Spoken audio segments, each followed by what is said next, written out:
நடிகர் மன்சூர் அலிகானின் மகன் துக்ளக் அலிகான் போதைப் பொருள் கடத்தல் வழக்கில் கைதாகியிருந்த நிலையில் அவரோட ஜாமீன் மனுவை சிறப்பு நீதிமன்றம் தள்ளுபடி செய்திருக்கு. இவர் மேலே போடப்பட்ட போதைப் பொருள் வழக்கு இன்னுமே விசாரணை நிலையில் இருக்கிறதுனால ஜாமீன் வழங்க காவல்துறையினர் எதிர்ப்பு தெரிவிச்சிருக்காங்க. காவல்துறையின் வாதத்தை ஏற்று நடிகர் மன்சூர் அலிகானின் மகனான துக்ளக் அலிகானின் ஜாமீன் மனு தள்ளுபடி செய்யப்பட்டிருக்கு. சென்னை ஜே நகர் காவல் நிலைய பகுதியில் சிலர் போதைப் பொருள் விற்பனையில் ஈடுபட்டு வந்ததா அவங்களுக்கு ரகசிய தகவல் கிடைச்சதன் அடிப்படையில் தனிப்படைகள் அமைக்கப்பட்டு தீவிரமாக அந்த அக்யூஸ்டுகளை தேடிட்டு வந்தாங்க.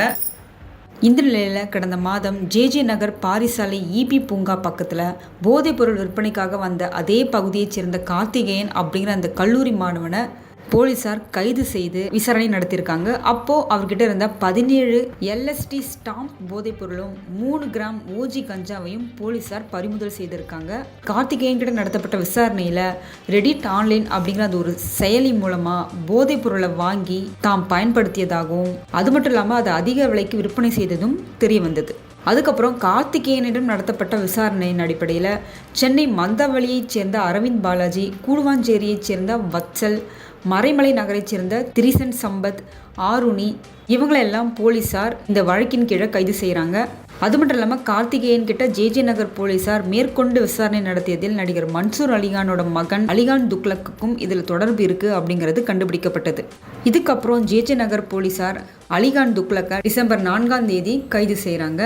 அலிகான் துக்ளக் ஜாமீன் மனுவை அம்பத்தூர் நீதிமன்றம் தள்ளுபடி செய்ததை அடுத்து சென்னை போதைப்பொருள் கடத்தல் தடுப்பு நீதிமன்றத்தில் ஜாமீன் கோரி துக்ளக் சார்பில் மனு தாக்கல் செய்யப்பட்டிருந்தது. அந்த மனுவில் தனக்கு ஜாமீன் வழங்கினால் நீதிமன்றம் விதிக்கும் நிபந்தனைகளை ஏற்க தயாராக இருக்கிறதா அந்த மனுவில் சொல்லியிருந்தார் துக்ளக் அலிகான்.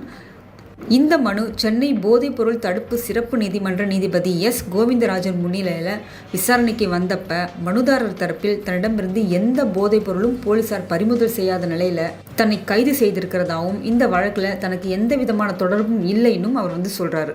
இதையடுத்து நீதிபதி இந்த மனு தொடர்பாக காவல்துறை பதிலளிக்க உத்தரவிட்டு விசாரணையை டிசம்பர் 30ஆம் தேதிக்கு தள்ளி வைக்கிறாங்க. இந்த நிலையில் நேற்று மீண்டும் விசாரணைக்கு வந்த இந்த வழக்கில் இந்த கேஸில் இன்னமும் இன்வெஸ்டிகேஷன் போயிட்டு இருக்க காரணத்தினால ஜாமீன் வழங்கக்கூடாதுன்னு காவல்துறை ஒரு பலமான எதிர்ப்பை பதிவு செய்கிறாங்க. காவல்துறையின் வாதத்தை ஏற்று ஜாமீன் மனுவை தள்ளுபடி செய்து சிறப்பு நீதிமன்ற நீதிபதி கோவிந்தராஜன் உத்தரவிட்டிருந்தார். கடந்த டிசம்பர் 4ஆம் தேதி கைது செய்யப்பட்ட துக்ளக் அலிகான் கிட்டத்தட்ட 1 மாத காலமாக சிறையில் இருந்திருக்காரு.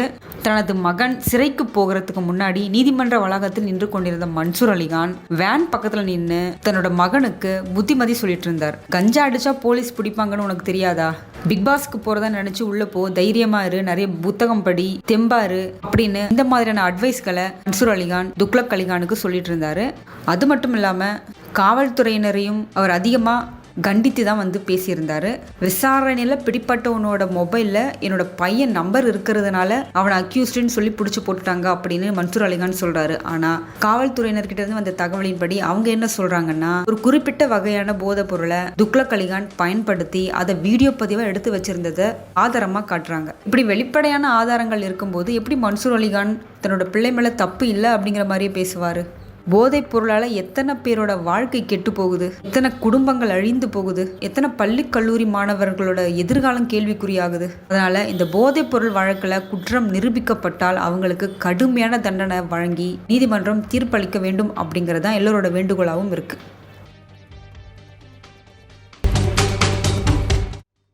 என்றும் உங்களுடன் மை இந்தியா. முக்கிய செய்திகளை உடனுக்குடன் தெரிந்து கொள்ள சப்ஸ்கிரைப் பண்ணுங்க, பெல் பட்டனை பிரஸ் பண்ணுங்க.